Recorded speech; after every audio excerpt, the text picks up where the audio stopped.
Bem, vamos lá, gente, tudo bem? Vamos dar sequência aqui ao estudo do sistema digestório, né? É,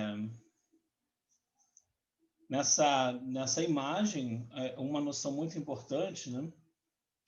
Que é a noção da divisão da parede, das referências, né? Da parede anterior, né? Abdominal, e, de certa forma, a estrutura de relação com os órgãos, né, dos sistemas orgânicos, principalmente do tubo digestório, que a gente faz imediatamente, profundamente, na cavidade, né, na cavidade abdominal. Então, vejam que a gente tem duas possibilidades, né, de você fazer a divisão. Existe a divisão em 4 quadrantes, né? Não sendo repetitivo, né? Mas a ideia de quadrante, divisão, né? Do ponto de vista da organização, em 4 regiões muito bem definidas, através de uma linha longitudinal, transumbilical, pela linha mediana, né? Sagital mediana do corpo, e uma linha transversal, horizontal também transumbilical, e aí se encontrando nesse ponto específico, na cicatriz umbilical, você dividiria em 4 regiões, né? Em 4 quadrantes.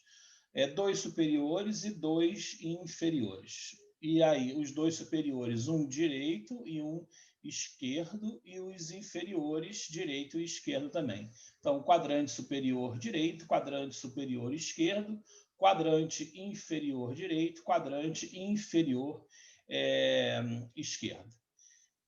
Essa divisão ela é bem ampla, né? Mas, na minha opinião, ela é mais pobre do ponto de vista de referência com as estruturas, porque ela deixa muitas estruturas e pontos específicos em regiões divididas, obviamente, muito bem, mas mais ampliadas. E existe essa outra divisão, né, em regiões, né?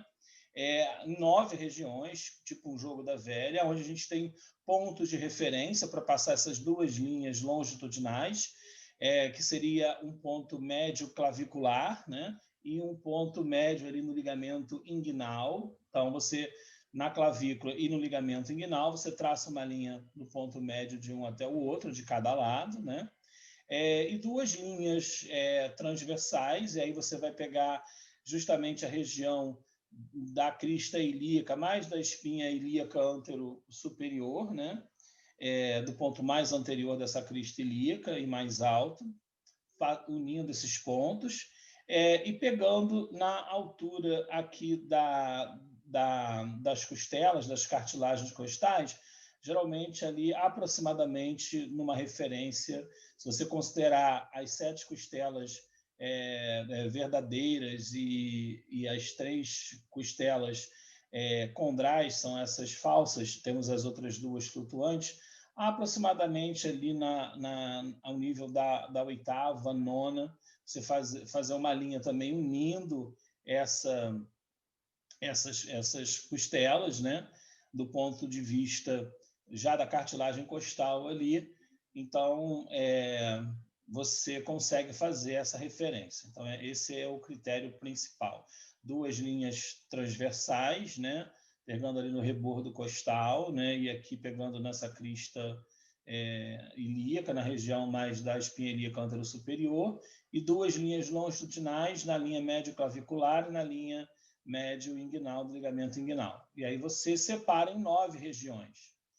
Então, você teria na região mais central, né, a região epigástrica, a região umbilical ou mesogástrica e essa região hipogástrica, né? Do lado direito, né, você tem na parte superior a região hipocondríaca ou hipocôndrio direito, né? Vamos já falar do outro lado, né? O hipocôndrio esquerdo. Você tem lateralmente a região umbilical, 2 regiões lombares, direita e esquerda, e lateralmente a região hipogástrica, 2 regiões ilíacas, né? Direita e esquerda. Então, hipocôndrio direito, hipocôndrio esquerdo, lombar direita, lombar esquerda, ilíaca direita, ilíaca esquerda, epigastro, umbilical e região hipogástrica. E você, nessa imagem, também é legal que você tem um sombreamento aqui das estruturas, né, específicas dos órgãos ou partes desses órgãos que estariam imediatamente relacionados com essas divisões, correto? Então, por exemplo, o apêndice vermiforme, que é uma estrutura do tubo digestório fixado ao seco, que é a primeira porção do intestino grosso, ele está aqui predominantemente na região ilíaca direita. Não é? O fígado é o principal órgão da região hipocondríaca direita e também da região epigástrica, o baço da região hipocondríaca esquerda. Né? Quer dizer, o pâncreas, que é uma estrutura retroperitoneal, atrás do peritônio parietal, que é a serosa da cavidade abdominal, que reveste tanto os órgãos, grande parte desses órgãos, né? E principalmente a parede interna da cavidade, e aí esse peritônio a gente chama de parietal, né? Existem alguns órgãos, estruturas que estão atrás desse peritônio parietal. Então, essa região na cavidade eu vou chamar de retroperitônio. Né? Então, por exemplo, o pâncreas ele é quase todo retroperitoneal, né? Com exceçãozinha ali da cauda do pâncreas, né? Mas quase todo retroperitoneal, mas ele se estende, né? Nessa região aqui, mais profundamente aqui, atrás do estômago, atrás do peritônio, né? E bem profundamente aí, e retroperitoneal, mas ele tem uma extensão, desde ali da região do duodeno até quase ali no baço. Então, você tem uma dor referida, né? Você pode ter nessa região mais alta aqui, né? Algumas, né, vesícula biliar geralmente é uma dor do hipocôndrio direito, podendo chegar também ao epigastro. Então é interessante, principalmente isso na clínica médica, o conhecimento dessas regiões, né, para várias técnicas específicas, para semiologia, para semiotécnica, para propedêutica, para o exame clínico, várias técnicas que se faz para exame dos órgãos, né, na palpação, na cavidade, na parede, né, e até para a própria dor referida. Então, é importantíssimo o conhecimento desses quadrantes ou dessas regiões específicas.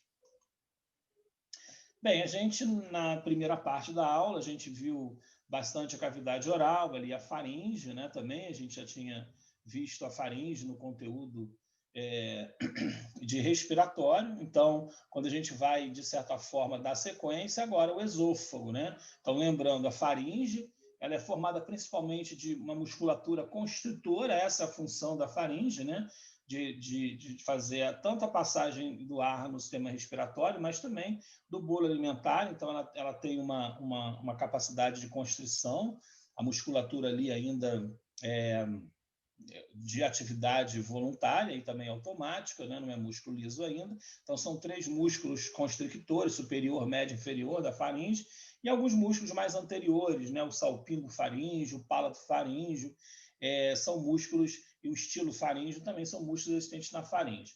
O esôfago ele é uma estrutura mais, do ponto de vista anatômico, muito simples do ponto de vista de função, é simplesmente uma estrutura que dá passagem ao bolo alimentar, a luz dele é colabada, né? O seu epitélio, um epitélio pavimentoso, é simples, então ele tem a função simplesmente da passagem. Por isso a necessidade da preparação desse bolo alimentar com bastante eficácia na cavidade oral, né? Através de uma boa mastigação, de uma insalivação, com calma, organizada, e aí sim a deglutição para ser facilitada no esôfago, né? Alguns pacientes podem apresentar com o tempo disfagias, e muitas disfagias, dificuldade na deglutição, né, podem ser ocasionadas por problemas no esôfago, alguns problemas nessa região que o esôfago passa, na cavidade torácica, no mediastino, que é a região central da cavidade torácica. Qualquer estrutura aumentada ou qualquer presença de alguma massa no mediastino pode fazer a compressão e a diminuição do calibre esofagiano. Hérnias de hiato esofágico, que é a abertura por onde o esôfago vai passar para a cavidade abdominal, como esôfago abdominal, e dá sequência com o estômago, essas hérnias podem provocar a subida, né? Em deslizamento, por exemplo, né? de parte do estômago e do esôfago abdominal e até parte do fundo do estômago, essa parte mais alta, e isso é conhecido como hérnia de hiato esofágico. Isso pode fazer com que o esôfago, por exemplo, fique tortuoso e também apresente uma disfagia. Então, o esôfago é uma estrutura que possui porções cervical, né, torácica, a maior porção, e uma pequena porção abdominal. A principal relação do esôfago a nível mais alto aqui, né, tanto no mediastino superior quanto na parte mais terminal da região cervical, é com a traqueia anteriormente e posteriormente com a coluna vertebral, obviamente dividido ali por fáscias específicas da região cervical. No mediastino superior, que é esse mediastino mais alto, né, a relação importante também com a traqueia, com a bifurcação da traqueia, com o brônquio principal mais posicionado para o lado esquerdo, e depois com a própria artéria aorta descendente, lá no mediastino inferior posterior. A irrigação do esôfago é dada pelas artérias esofagianas, né? Grande parte é proveniente da aorta descendente torácica, algumas artérias que são ramos de artérias do pescoço também podem contribuir com a irrigação do esôfago e contribuem. Então, o esôfago já nessa porção toda, a inervação é proveniente do nervo vago, né? Interessante que o nervo vago esquerdo, isso é inervação parasimpática, né? Autonômica parasimpática. O nervo vago esquerdo ele vira tronco vagal anterior, o nervo vago direito vira tronco vagal posterior. Então, esse 10º par de nervo craniano é responsável pela inervação autonômica parasimpática, possivelmente, né, sem muitas variações, né? E a contribuição da inervação autonômica simpática, né, já ativando mais a atividade digestória ou digestiva, é dada pelos nervos autonômicos da cadeia ganglionar autonômica presente próximo da coluna vertebral e posteriormente na cavidade torácica. Então, o esôfago, a inervação é basicamente essa. E a drenagem é indireta para a veia cava superior através de veias que vão drenar o esôfago para o sistema ásigo, que é um sistema de drenagem da cavidade torácica, que vai compensar mesmo essa ausência de veia cava inferior no trajeto no tórax, né? Então, aqui a gente vê a veia ásigo e aqui o arco ásigo drenando, em tese, aqui vai drenar para a veia cava superior. Então, existe esse sistema venoso dentro da cavidade torácica que faz essa drenagem para jogar o sangue para a veia cava superior. A veia cava inferior, quando ela atravessa o diafragma pelo seu ósteo, pela sua abertura, né, do lado direito, bem ali na cúpula diafragmática, ela já meio que termina no átrio direito, né? E aí, de certa forma, as veias mais posteriores, dando sequência ao sistema lombar mais posterior de drenagem, essas veias já na cavidade torácica vão ter um trajeto e várias anastomoses, né? Existem veias hemiásicos e hemiásicos acessórios do outro lado que vão drenar para esse sistema. Na parte mais alta existe uma drenagem para a subclávia, né? Do mesmo ponto que artérias do pescoço e o iniciozinho da própria subclávia vão contribuir para a irrigação arterial dessas estruturas cervicais mais anteriores também. E o esôfago, quando atravessa o diafragma, então, ele é atravessado pelo esôfago, através do hiato esofágico, é atravessado pela veia cava inferior, pelo seu ósteo da veia cava inferior, e pela artéria aorta que passa por trás do diafragma, por trás dos pilares diafragmáticos. Então, o diafragma, além de ser o importante músculo da respiração, o principal músculo inspiratório, ele faz esse limite da cavidade torácica com a cavidade abdominal. Já na cavidade abdominal, a gente tem em sequência o estômago, né, que é o órgão extremamente importante, onde vai se efetivamente iniciar o processo de quebra, né, em meio ácido, o ácido HCl, né, é o principal agente aqui, né, vai formar esse suco gástrico, e o alimento passa pelo esôfago abdominal. A primeira porção do estômago a gente chama de cárdia, né? E é meio que ele desaba nesse suco gástrico, né? Aqui é a região que a gente chama de fundo gástrico, né? Então, o fundo, interessante, ele fica para cima. Aqui é o corpo gástrico, e imagine aqui por dentro o suco gástrico, né? É todo preenchendo essa região aí. A produção desse suco gástrico e a ação desse suco gástrico vai produzir gases, né? Então, é comum essa parte alta aqui do estômago se dilatar bastante, esse fundo, né? Isso pode ser até perceptível, e é perceptível, né? Quando se come demais, exageradamente, uma ingestão de líquidos e também de alimentos. Então, é comum você observar isso aí, e até em disposições, por isso que no ideal você não fazer uma ingesta de alimentos de maneira não necessária ou exagerada, né? Ter um cuidado com isso daí. O estômago também tem uma última porção, que é o piloro, né? Alguns dividem antro pilórico e o piloro propriamente dito, que é essa junção entre o estômago e o intestino delgado. Então, você tem duas junções aqui que a gente vai chamar de esfínteres, essas regiões de comunicação, de passagem, que vão fazer referência entre estruturas no tubo digestório, por exemplo, o esôfago e o estômago e o duodeno, que é a primeira porção do intestino delgado, existem estruturas ali fazendo uma regulação, vamos pensar assim. Alguns desses esfínteres são mais efetivos do ponto de vista funcional, outros menos. A gente observaria apenas uma região de limite. Não no caso aqui, a cárdia, ela se comparada com o piloro, ela é menos funcional. Como eu falei, o alimento chega aqui e, pum, desaba no estômago. A gente não tem essa capacidade, o alimento já está ali no estômago, vamos segurar o alimento aqui no esôfago e tal. Isso pode acontecer de maneira acidental, numa disfagia, mas isso não é uma função do esôfago. Ele não é um órgão de armazenar o alimento para depois fazer uma digestão. A gente não faz isso. Ele simplesmente passa por ali. Então, ele vai chegar no esôfago, vai passar para o estômago, se tiver um enchimento absurdo aqui, porque o piloro faz isso, ele dá uma travada, ele pode segurar o alimento. Isso vai fazer muito mal, porque o alimento vai ficar em grande quantidade, ácido clorídrico ali, isso pode lesar com o tempo o seu estômago, e pode fazer lesões também no esôfago, esse alimento pode acabar subindo, né? E aí, de certa forma, acontecer o que vocês já presenciaram com certeza na vida, né? É muito comum em festas, né? Onde o pessoal exagera na comida, na bebida, o pessoal vomitar, botar tudo para fora. Às vezes, hoje em dia, as pessoas estão fazendo isso até intencionalmente, isso é um absurdo, né? Mas não precisa ser intencionalmente, não. Naturalmente, o organismo, meio que para defender a gente, coloca as coisas para fora, ainda mais quando é álcool, né? Que é uma substância que ele interpreta como sendo nociva.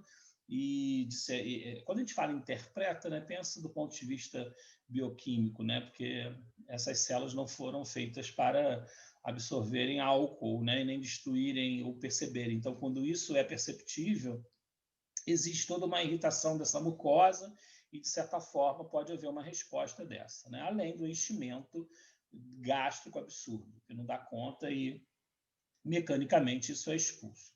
Então, fundo, o cárdia, o fundo, o corpo, o antro pilórico e o piloro. E o piloro é interessante quando você pega na peça, né, ou na cirurgia no próprio indivíduo, você percebe que a musculatura que é diferenciada da região do fundo, por exemplo, do corpo. Aqui ela é mais espessa, você percebe que é um esfíncter muito mais funcionante do que a cárdia. O estômago tem também uma pequena curvatura e uma grande curvatura. As principais artérias do estômago são as artérias gástricas esquerda e direita e as artérias gastroamentais ou epiploicas direita e esquerda. Tem esse nome por causa que também irrigam um momento maior, que é essa estrutura localizada aqui na grande curvatura do estômago, que une essa grande curvatura ao colo transverso e forma o que a gente chama de aumento maior. O que é um aumento? Isso aqui é o aumento menor, ó, que está preso a pequena curvatura. Aumento é um prolongamento de peritônio que une parte de um órgão a outro. O que é um meso? Meso também é um prolongamento de peritônio que une o órgão ou parte do órgão à parede corporal, ao peritônio parietal. Quando o peritônio vai se formando nessa cavidade, né, abdominal, existe esse brotamento desses órgãos que vão junto com os seus pedículos vasculares, né, e nervosos, e isso vai sendo formado através de estruturas peritoneais também, que vão englobar essas estruturas que têm relação com parte dos órgãos. E aí formam esses prolongamentos. Esses prolongamentos que unem a parede corporal e unem a parede corporal ao órgão, a gente chama de mesos. E interessante que a grande parte desses órgãos abdominais digestórios, eles são protegidos, envolvidos por peritônio visceral. Esse peritônio visceral, às vezes, ele se estende até um outro órgão, e aí forma um omento. Então, esses omentos, tanto menor quanto maior, também são prolongamentos peritoneais, em folha dupla, como os mesos. E aqui por cima, né, formando essa adventícia do órgão, eu vou encontrar esse brilho diferente aqui, tá vendo? É uma representação desse peritônio visceral, né? Então, o peritônio visceral ele está aderido ao órgão, o peritônio parietal à parede, e unindo esses peritônios, à parede e ao próprio órgão, eu vou ter prolongamentos. O prolongamento ele cumpre a função de manter os órgãos bem arranjados dentro do abdômen, né? Além de fazer com que as estruturas vasculares, né, e nervosas caminhem, né, tenham esse trajeto por esses mesos e omentos. Quando a gente abre a cavidade abdominal, a gente não observa, a gente não vê de cara nenhuma artéria, veia, não. Tudo está onde? Enxertado nos mesos e nos omentos. Por exemplo, essas artérias e veias aqui, a gástrica esquerda e direita, as gastromentais, elas precisam ser encontradas aqui e precisam ser dissecadas. E por quê? Porque na origem embrionária e depois do desenvolvimento desses órgãos, esses vasos eles têm origem de ramos diretos ou indiretos da artéria aorta, se for um vaso arterial, por exemplo.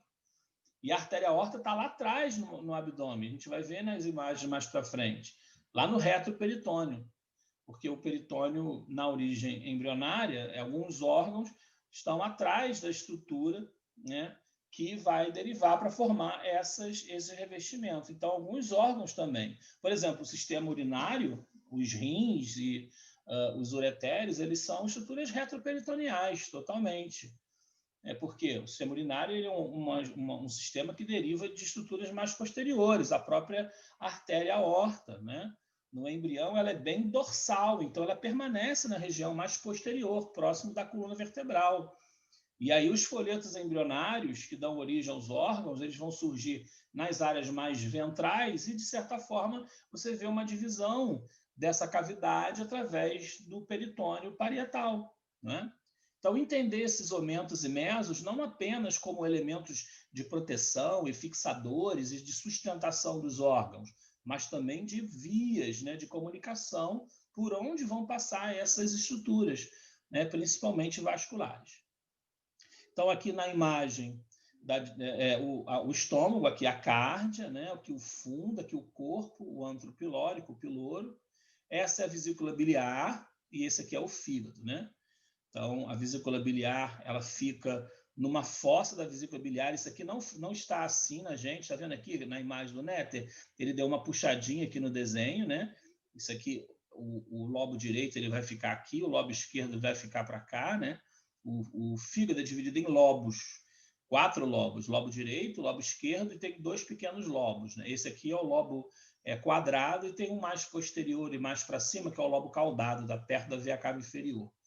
O estômago já é dividido em partes, alguns órgãos são divididos em lobos, né? Uma coisa interessante no fígado, que é uma glândula anexa ao tubo digestório, extremamente importante, uma das maiores vísceras que nós temos, né, no nosso corpo, né? É bem pesada e varia demais, é um dos órgãos com maior variação de tamanho, né? E até de posição. Tem lobo esquerdo que vai até aqui o hipocôndrio esquerdo. Normalmente ele tem que avançar no máximo até a região epigástrica, né?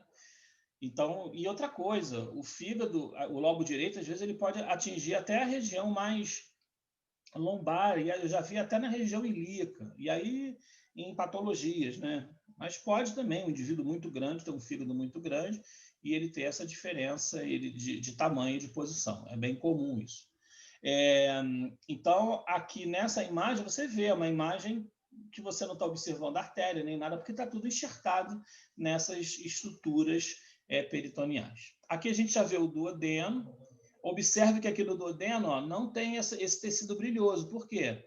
Porque o duodeno ele é retroperitoneal. Só essa parte mais inicialzinha dele aqui e uma partezinha terminal, quando vai formar ali, transformar em jejum, né?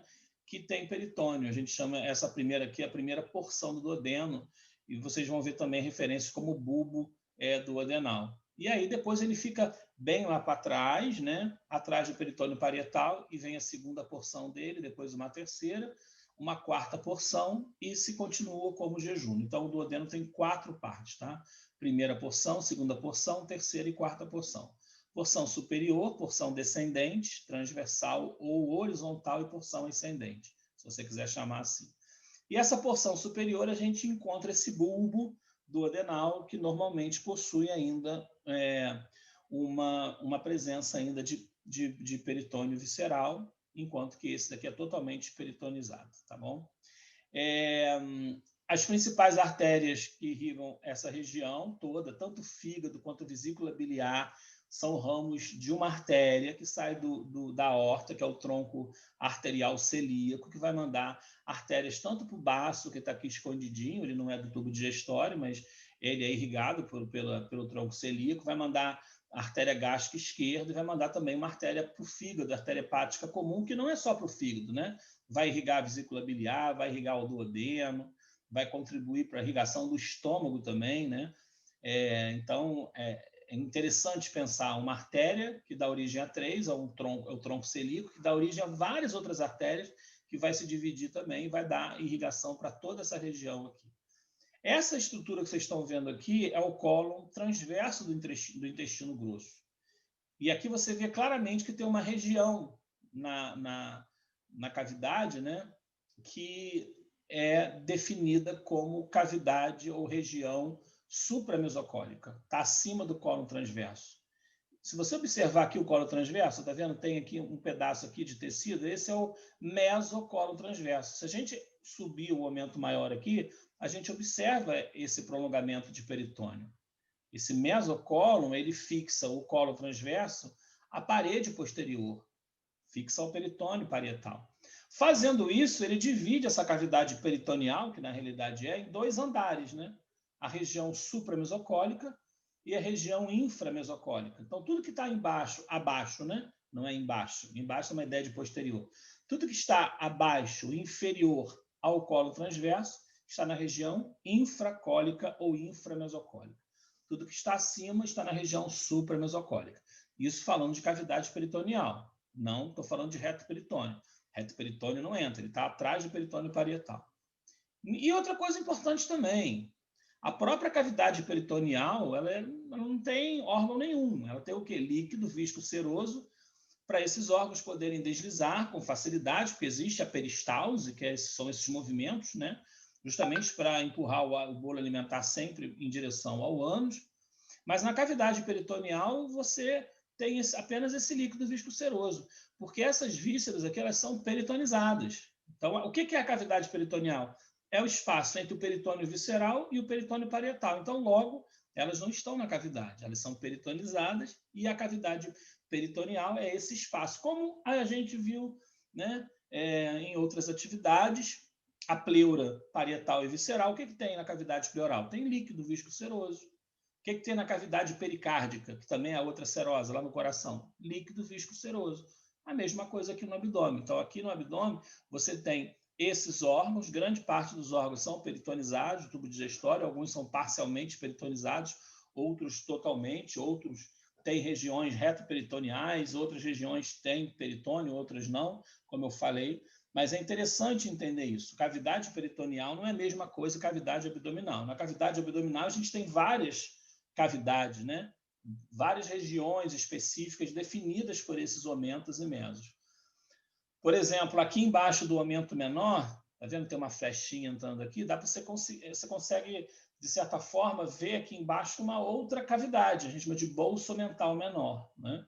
Que fica abaixo do estômago, profundamente ao estômago, né? Profundamente ao aumento menor, e acima do peritônio parietal, a gente chama de bolso mental menor. O conhecimento dessas regiões é fundamental na dissecção, né, de cadáveres para estudo e nas cirurgias também, para o cirurgião se orientar as estruturas que ele tem que encontrar, tá bom? Outra coisa importante, a principal produção do fígado é a bile, né? A bile é produzida no fígado e é armazenada na vesícula biliar, tá bom? Ela não produz a bile, a vesícula biliar. Ela fica ali armazenada através de uma via de comunicação que existe entre o fígado e a própria vesícula biliar, e depois a vesícula biliar e do próprio fígado com o duodeno, que aí sim a bile é lançada na segunda porção do duodeno, que é na porção descendente. Então, olha aqui, ó. Aqui é o baço, aqui é um esqueminha, né? Aqui o pâncreas. O pâncreas é a outra glândula anexa ao tubo digestório na região abdominal, né? Falamos já das glândulas salivares. O pâncreas possui uma cabeça, um colo, um corpo e uma cauda. A cauda está próxima ao baço. Por isso que a cauda, o baço é peritonizado, né? Ele é uma estrutura peritonizada e não está no reto peritônio. Então, essa parte mais lateral aqui, esquerda, que a gente chama de cauda do pâncreas, né? Ela é peritonizada. E já essa grande parte aqui, o corpo, o colo e a estrutura da cabeça, ficam retroperitoneais. Vejam que isso aqui foi dissecado, está aberto, tá? Para a gente ver o ducto pancreático principal, indicado em 1 aqui. E aí vejam que a cabeça do pâncreas ela fica insinuada aqui na curvatura do duodeno.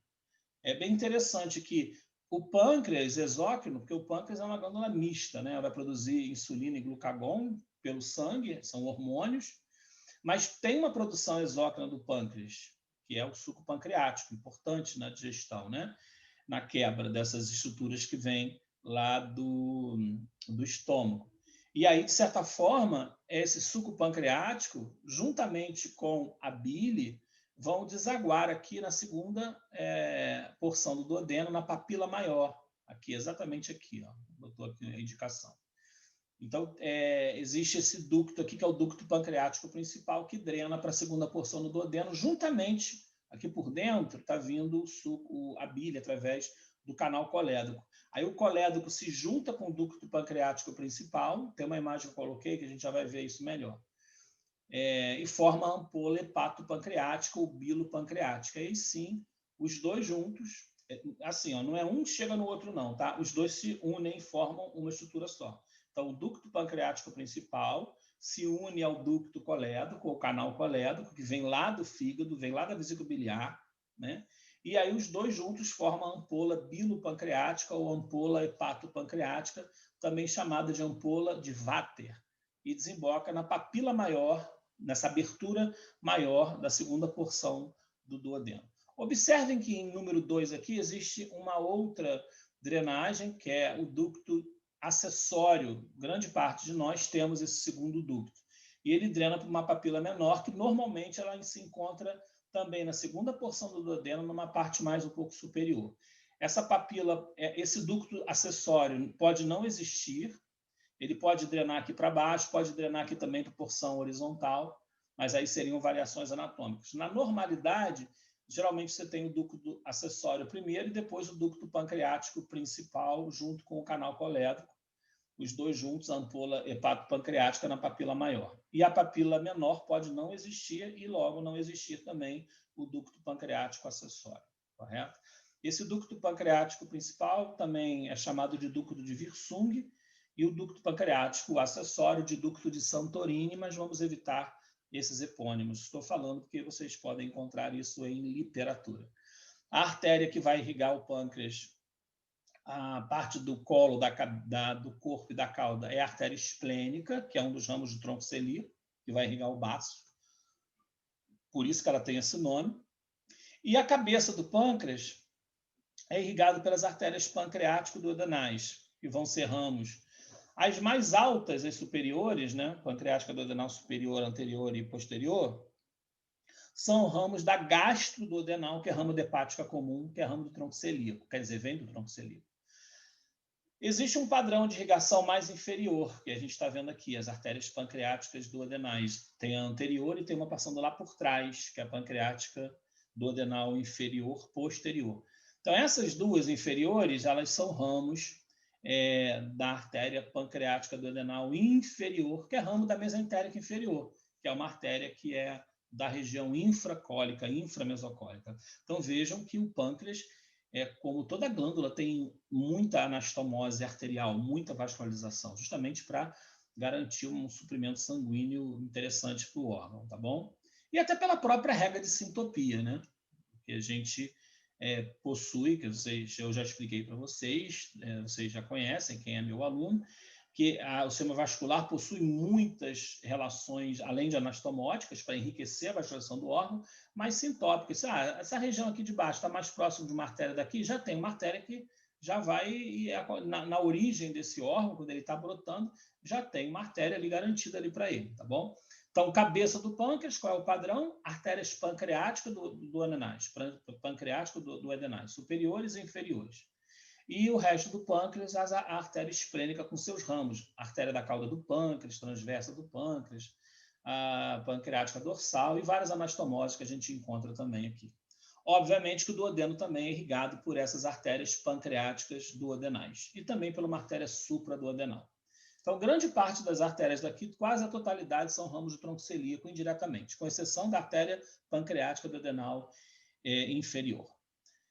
Então, aqui o pâncreas, o duodeno dá uma subidinha e faz uma flexura, e aqui a gente já está vendo o jejúnio, né? E o jejúnio já na cavidade, já peritonizado, né? Já saindo da região retoperitoneal. Então, o duodeno, ele tem forma de C, de 12 dedos, um do ladinho do outro, por isso que se chama assim, duodeno. 4 porções, primeira, segunda, terceira e quarta, porção ascendente. Aí tem uma flexura. Eu teria que tirar aqui o pâncreas para a gente poder ver essa flexura, né? Ele faz uma dobrinha. Eu vou chamar de flexura duodeno jejunal. Duodeno, jejum e ilho. Intestino delgado, tá? Intestino delgado é duodeno, jejum e ilho. Uma estrutura só, com funções diferentes, com epitélios muito diferentes, justamente que vai executar a função específica de cada porção. Olha que legal, vesícula biliar. Esse é o ducto cístico que drena a vesícula biliar. Esse é o ducto hepático comum. Os dois juntos se juntam, formam o canal colédoco. O colédoco se junta com o pancreático principal, forma a ampola de Vater ou bilo pancreática, que desemboca na segunda porção do duodeno, na papila maior do duodeno. Veja que nessa representação o autor não colocou um ducto pancreático acessório. Interessante que esse ducto cístico aqui, que drena a vesícula biliar, ele possibilita tanto a passagem da bile para cá, para ficar concentrando quando ela vem do fígado, quanto para cá, quando ela tem que ser liberada. Lembra que eu falei que aqui não tem produção de bile, a produção é no fígado, aqui armazena. Como é que vai armazenar? Obviamente chegando lá. Mas aqui é a drenagem, mas não importa, aqui também passa a bile no sentido contrário. Então, quando a gente está produzindo bile, não tem, de certa forma, esse momento de digestão, simplesmente a bile é concentrada aqui e depois, quando ela é necessária, a vesícula biliar contrai e a bile é secretada em direção ao duodeno. Então, você tem bile tanto vindo do fígado quanto da vesícula biliar, tudo bem? Então, ducto hepático comum se junta ao ducto cístico e forma o colédoco. O colédoco se junta ao ducto pancreático principal e forma a ampola hepatopancreática. Então, essa aqui é a segmentação bilopancreática, né? É importante saber isso daí. Primeira porção do duodeno, segunda porção do duodeno, terceira, e aqui a flexura, olha que legal aqui, ó, flexura duodeno jejunal. Então, qual é a porção mais importante do duodeno? É a segunda porção, porque nela desemboca o suco pancreático e a bile. Então, na cavidade abdominal, como eu falei, era aqui o fígado, né? O grande lobo direito do fígado, o lobo esquerdo, a divisão aqui é o ligamento falciforme. O fígado é muito rico em ligamentos, porque é um órgão muito pesado, então existem ligamentos ali, o ligamento falciforme, ligamentos coronários, ligamento venoso, o próprio ligamento redondo, que era a veia umbilical, né, mediana, que ficou obliterada, né? Então, a veia, né? Esses ligamentos viscerais que passam pelo aumento menor, aqui no aumento menor, tem o ligamento hepatogástrico, hepatoduodenal, né, que ajudam a fixar a estrutura lá. Aqui é a vesícula biliar. Lembra que aquela primeira imagem, o fígado estava com o lobo direito puxado, né? E aqui não, aqui está normal, do ponto de vista da posição anatômica. Então, você vê aqui apenas a pontinha aqui, né? do fundo do saco da vesícula biliar. Então, aqui o fígado, bem na região do hipocôndrio direito, e aqui o lobo esquerdo, aqui o lobo direito. Aqui o fundo do estômago, e aqui, ó, o que vai dividir o andar supracólico ou supramesocólico do inframesocólico. E essa estrutura aqui são as alças jejuno-ileais e aqui os cólons do intestino grosso. O que são mesos? O que são mesos? São prolongamentos de peritônio que unem a parede ao órgão ou a parte do órgão. Tem função de fixação, sustentação, proteção, mas também de dar passagem a estruturas que atingem os órgãos. Isso aqui são mesos. Olha aqui, ó. Muito legal essa imagem, aqui o cólon transverso, quem não tinha entendido, né? Olha o mesocólon transverso aqui, unindo o cólon transverso à parede posterior, ao peritônio parietal. E aqui foi cortado quem? O mesentério, que estava unindo quem? Estava unindo né? A parede posterior, o peritônio parietal, ao jejúnio ilho. Vou voltar a imagem aqui, ó. Aqui, ó. Vou voltar aqui. Mais uma. Ó. Tá vendo toda essa estrutura? Está presa pelo mesentério, que é o meso do jejúnio do ilho. Ó, aqui você vê sem o jejúnio e o ilho, mas o meso, olha só no desenho que bacaninha.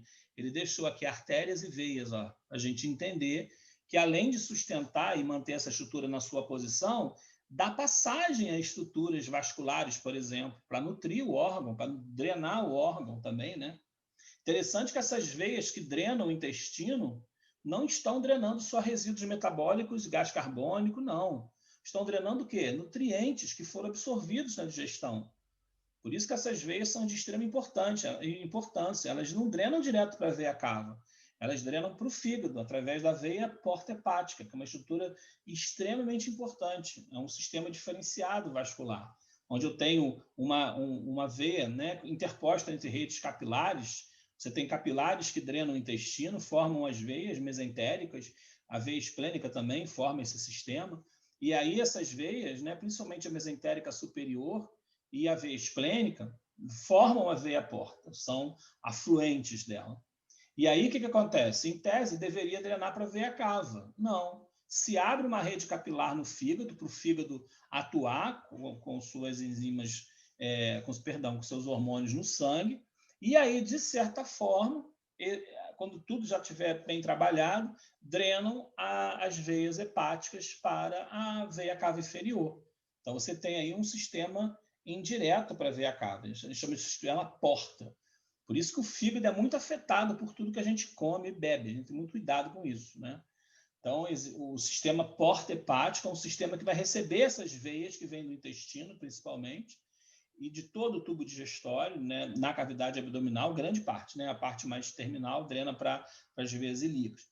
E não drena direto para a veia cava, drena indiretamente para a veia porta hepática, aí sim se abre no fígado e depois drena para a veia cava inferior. Então, o mesentério é o meso do intestino delgado. Mesocólon é o meso do intestino grosso. Pode ser o cólon transverso, pode ser outros mesos. Lembrar que o meso é a fixação com a parede corporal através do peritônio parietal, é lógico. Então, olha aqui, ó, um prolongamento peritoneal.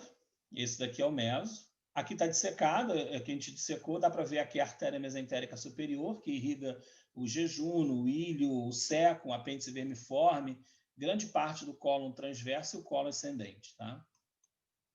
A gente utiliza a tesourinha íris para divulsionar e separar aquele tecido do meso, né, para a gente poder encontrar os vasos, e a pinça anatômica para retirar os tecidos, né? Aí a gente consegue ver, ó, olha só que bonito. Aqui não está dissecado ainda. Quando a gente disseca, a gente consegue observar todas as estruturas individualizadas. Aqui eu coloquei contra a luz, eu que fiz essa foto aqui. Eu coloquei contra a luz e a gente consegue ver as artérias e veias, ramos das artérias, que são ramos da artéria mesentérica superior, que vai irrigar através de artérias jejunais ou ileais, as artérias intestinais, o jejúnio e o ilho. Muito bonita essa imagem, né? Então, esse aqui é o mesentério. Olha que bonito aqui, vasos retos, jejunais ileais ou arcadas ileais, também contra a luz. Aqui já está dissecado um pouquinho, tá vendo? Ó? A gente utilizou aquela tesourinha íris, que a gente não pode cortar, a gente tem que divulsionar. A gente coloca a tesoura assim, ó, me observa aqui, ó, e faz esse movimento, ó, e aí a gente vai abrindo, né? E vai separando e vai tirando com a pinça esse tecido mais amarelado, que é o mesotélio, né? Que é o tecido peritoneal de extensão, né? Que é o meso. E aí deixa os vasos, né? Ó, que bonita essa imagem também, ó, numa peça mais fresca, sem formol, né? E aqui é interessante essa imagem, porque aqui já é alça grossa, e a gente consegue ver aqui a diferença do intestino delgado para o grosso, além do tamanho, óbvio. No intestino grosso, você vê essas bolsinhas de gordura, a gente chama de apêndice de epíplon, tá vendo? No intestino delgado eu já não tenho. No intestino grosso, a gente tem estriações longitudinais na parede, que são as tênias do intestino grosso. Olha aqui, eu estou vendo, ó. Geralmente são 3. Elas vão convergir lá para o apêndice vermiforme no século. Então, aqui a gente vê os apêndices de epíplon e a gente vê ele uma estrutura aumentada, né? A gente chama isso de austros, enquanto que a alça fina é delgada, tá vendo? Então, a presença de austros, de apêndices de epíplon e de estriações longitudinais, que a gente chama de tênias, não tem nada a ver com a tênia da teníase, pelo amor de Deus, né? Mas elas se assemelham do ponto de vista de serem longas, né? Então, são as tênias do intestino grosso, são estiradas, né, bem longas pelo seu trajeto inteiro e vão convergindo lá para o século, que é a primeira porção do intestino grosso, ali para o apêndice vermiforme. Então, são as diferenças características, né, do intestino grosso, além das diferenças funcionais. Já estou falando das anatômicas externas, né? Presença de apêndice de epíplon, austros, que é essa estrutura mais sacular, maior, né? E a presença de tênias. Os vasos que irrigam o intestino grosso e o intestino delgado, na sua grande porção, são as artérias mesentérica superior e inferior. Aqui a gente vê o território da mesentérica superior, jejúnio e ilho, também manda pancreática do adenal inferior, o apêndice vermiforme, o sécum, o cólon ascendente e aqui o cólon transverso. Esse é o principal território, é o território da artéria mesentérica superior. Tem duas flexuras, tá vendo? Essa é a flexura cólica direita e essa é a flexura cólica esquerda. A flexura cólica direita eu posso chamar também de flexura hepática, porque o fígado está bem aqui, né? E a flexura cólica esquerda de flexura esplênica, porque o baço fica bem próximo aqui. Então, aqui são os ramos da artéria mesentérica superior, que eu já falei, né? Então, aqui a cólica média, a artéria cólica média vai para o cólon transverso, a cólica direita vai para o cólon ascendente, a iliocecocólica vai para o seco, também contribui com a irrigação aqui, vai para o apêndice, e também anastomosa com artérias ileais aqui, né? Que aqui a gente vê arcadas ileais e vê no jejum que tem vasos mais retos, chama de vasos arteriais retos, jejunais, né? Então, vasos jejunais ileais são as artérias intestinais, que vão para o jejum e para o íleo. Olha aqui, ó. Essa imagem é o intestino grosso. Então, ó, válvula iliocecal, um esfíncter bem interessante também. Vejam como muda radicalmente. Olha, aqui está cortado, aqui também está cortado, aqui também. Olha os austros. Austros, quem não entendeu, são essas saculações aqui, tá vendo? Ó? Esses são os austros. As tênias são essas estriações longitudinais, olha aqui as tênias, tá? E os apêndices de epíplon, essas bolsinhas de gordura aqui, que naquela foto estava bem bacaninha, tá bom? Então, ó, o seco é a primeira porção, colo ascendente, flexura cólica direita, cólon transverso, flexura cólica esquerda, cólon descendente, cólon sigmoide, faz um S, tá vendo? Ó? Reto, e aqui o canal anal, né? O canal anal. Aí, ó, bem sistematizado, colo transverso, colo ascendente, colo descendente, o seco, o reto, aqui o canal anal, colo sigmoide e aqui o colo descendente. O intestino grosso, as artérias que irrigam, mesentérica superior, pega mais esse lado aqui da direita e do meio, e essa parte terminal, colo descendente, colo sigmoide e a parte alta do reto, é a artéria mesentérica inferior, tá bom? Que vai mandar as artérias para essa região aqui. E o reto e o ânus são irrigados pelas artérias, principalmente pelas artérias, ramos da artéria ilíaca interna de visão anterior. Artéria retal média, artéria retal inferior, né? A retal superior vem da mesentérica ainda. E aqui, já terminando aqui o canal anal, né? Esses ligamentos específicos, vejam as trabéculas todas da região do ânus, o direcionamento, né? Aqui a gente tem esses vasos hemorroidais, né? A gente chama assim, não são hemorroidas, né? Isso a gente chama da patologia. A gente pode chamar de vasos hemorroidais, internos e externos. Qualquer alteração aqui, varizes, por exemplo, provocam essas inflamações que vão ter um maior aumento aqui, provocar dor e tal, né? E precisam ser tratadas. E existe essa musculatura, um esfíncter mais interno e um mais externo. Então, você tem um certo controle sobre a eliminação do material fecal. Agora, se a ampola retal que está aqui estiver cheia e você não evacuar, você pode literalmente perder o controle e eliminar o material fecal, que foi aquele material que não se aproveitou, né, e precisa ser eliminado, né, pelo intestino grosso. Algumas imagens, aqui o diafragma, um fígado doente, aqui, né? Tem câncer, aqui dá para imaginar, né? Cirrose também. Aqui apêndice de Epíplon em excesso, né? Esse cadáver aqui, o fumante também, aqui, o pulmão todo preto, a gente retirou aqui, né? Bonita imagem aqui, já dissecado, artéria e veia mesentérica superior, né? Irrigando o jejum e o ilho, drenando aqui, e também o cólon transverso e o cólon ascendente. Aqui é a aorta abdominal, essa é a artéria mesentérica inferior. Ela vai irrigar quem? Parte do cólon transverso, essa parte mais de flexura cólica esquerda, o cólon descendente. Ele é engraçado, ele é bem cavado, né? Ele é mais retroperitoneal nessa região. Depois ele volta, né? É peritonizado. Vejam aqui como ele é bem posterior, está bem perto do rim aqui, Mas ele é irrigado pela artéria mesentérica inferior, pela artéria cólica esquerda. O sigmoide pelas artérias sigmoidais ou sigmoidias, e existe uma artéria retal superior, que é ramo da artéria mesentérica inferior. O resto do reto é irrigado por ramos da artéria ilíaca interna.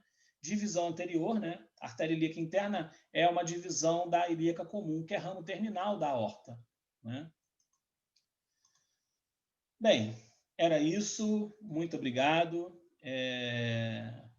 Espero que vocês tenham aproveitado aí esse encontro, né? É um tema que precisa ser aprofundado, bastante leitura, né? E podem contar comigo aí para o aprofundamento que vocês acharem necessário.